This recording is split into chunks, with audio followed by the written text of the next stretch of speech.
Hello, thanks for joining me. This is a story that's called Dora's Eggs. It's by Julie Sykes with pictures by Jane Chapman.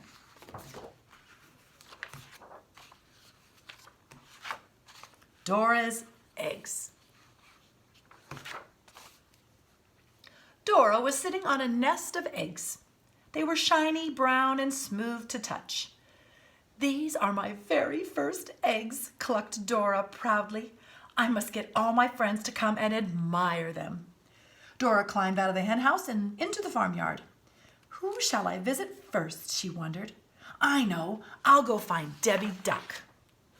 Dora hopped over the fence and across the field until she reached the pond. "Hello, Debbie," she called. "Would you like to come and see my eggs?" "Oh, I can't come now," quacked Debbie. "I'm teaching my babies to swim." Dora stood watching the ducklings splashing around and learning to paddle. Somehow she felt a little bit less excited. "My eggs are nice," she thought, "but those fluffy ducklings are much nicer." Dora was just a little sad as she trotted over to the sty to visit Penny Pig. "Hello, Penny," she clucked. "Would you like to come and see my eggs?" But Penny didn't hear. She was having too much fun tumbling around with her wiggly piglets. Dora gave a little sigh. "My eggs are nice," she thought, "but those wiggly piglets are much nicer." Dora gave another little sigh as she climbed the hill to find Sally Sheep. "Would you like to come and see my eggs?" she asked Sally. "Oh, not today," bleated Sally. "I'm too busy keeping an eye on my lambs." Dora looked at the lambs frolicking in the field. She felt rather glum. "My eggs are nice," she thought, "but those playful lambs are much nicer." Very sadly, Dora walked back to the farmyard, and on her way she bumped into Daisy Dog. "Hello, Daisy," clucked Dora. "Would you like to come and see my eggs?" "Sorry, Dora," barked Daisy, wagging her tail. "I can't come now. I'm taking my puppies for a walk." Dora was beginning to feel quite miserable. "My eggs are nice," she thought, "but those cute puppies out for a walk are much nicer." In the farmyard, Dora stopped at the cowshed. She wished she felt happier. Perhaps Clarissa the cow would cheer her up. "Would you like to see my eggs?" she called. "Shh," mooed Clarissa softly, nodding at the straw. Snuggled up by her feet was a newborn calf fast asleep. Dora just wanted to cry. "My eggs are nice," she whispered, "but that little calf all snuggled up is much nicer." Dora walked back across the yard in the sunlight and climbed into the hen house.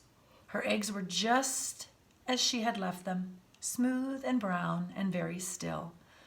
"My eggs are nice," sighed Dora, fluffing out her feathers, "but everyone else's babies are much nicer."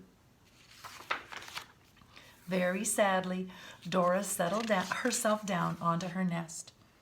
Crack! Dora jumped up in surprise. "Oh no," cried Dora, "I've broken them." Tears began to roll down her face. They splashed onto the nest and over the cracked eggs. As each tear fell, the cracks grew wider and wider until suddenly up popped a fluffy head, then another and another.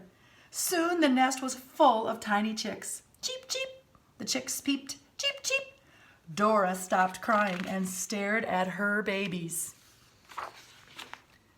It didn't matter that the eggs were broken. The new chicks were everything Dora had ever wanted. Proudly, she strutted out into the farmyard, and one by one the chicks followed after her. All the animals stopped and looked. "Why, Dora," quacked Debbie, "they're as fluffy as my ducklings." "And wiggly like my piglets," oinked Penny. "They're as playful as my lambs," baaed Sally. "And you can take them for walks, just like my puppies," barked Daisy. "But best of all," mooed Clarissa, "your chicks can snuggle up to you like my calf snuggles up to me." "Cluck," said Dora happily, agreeing with her friends. "My eggs were nice, but my chicks are much, much nicer." The end.